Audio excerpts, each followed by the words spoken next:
স্বামীর মাথায় হাত রেখে একটি দোয়া 3 বার পড়বেন, ইনশাআল্লাহ তাআলা আপনার স্বামী অনেক সৌভাগ্যশীল হবে, রিজিকের কোনো অভাব থাকবে না। যদি স্বামীর মাথায় যদি স্ত্রীরা এইটা দোয়াটা পড়ে হাত বুলাতে পারে। হাদিসের মধ্যে চমৎকার এই দোয়াটা এসছে, যেটি নবী সাল্লাল্লাহু আলাইহি ওয়াসাল্লাম একজন সাহাবীকে শিখিয়েছিলেন।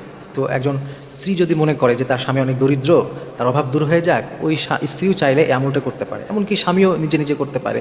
প্রত্যেকে এই আমল করতে পারেন যদি আপনি অভাবী থাকেন। যদি আপনার অনেক অভাব থাকে, এই আমল করলে ইনশাআল্লাহ তাআলা আল্লাহ অভাব দূর করবেন। দোয়াটি হচ্ছে আস্তাউদিউল্লাহ দীনাক, প্রথম শব্দ আস্তাউদিউল্লাহ দীনাক ওয়া আমানাতাক ওয়া খাওয়াতিমা আমালিক। এই যে 3টা শব্দের দোয়া, আস্তাউদিউল্লাহ দীনাক, এরপরে ওয়া আমানাতাক ওয়া খাওয়াতিমা আমালিক, এই যে চমৎকার দোয়া, এই দোয়াটি আপনি পড়বেন, যেটার অর্থ হচ্ছে যে আমি তোমার দিন, আমানত এবং তোমার কাজের যে শেষ ফলাফল, এটা আমি আল্লাহর উপরে ন্যস্ত করলাম। সুবহানাল্লাহ। আপনি খেয়াল করেন, কোনো স্ত্রী যদি তার স্বামীর ব্যাপারে এই দোয়া করে যে তোমার শেষ ফলাফলটা আমি আল্লাহর উপরে ন্যস্ত করলাম, তুমি সারাদিন আজকে যে কাজ করবে, ব্যবসা করবে, চাকরি করবে, এটা যেটা ফলাফল আসে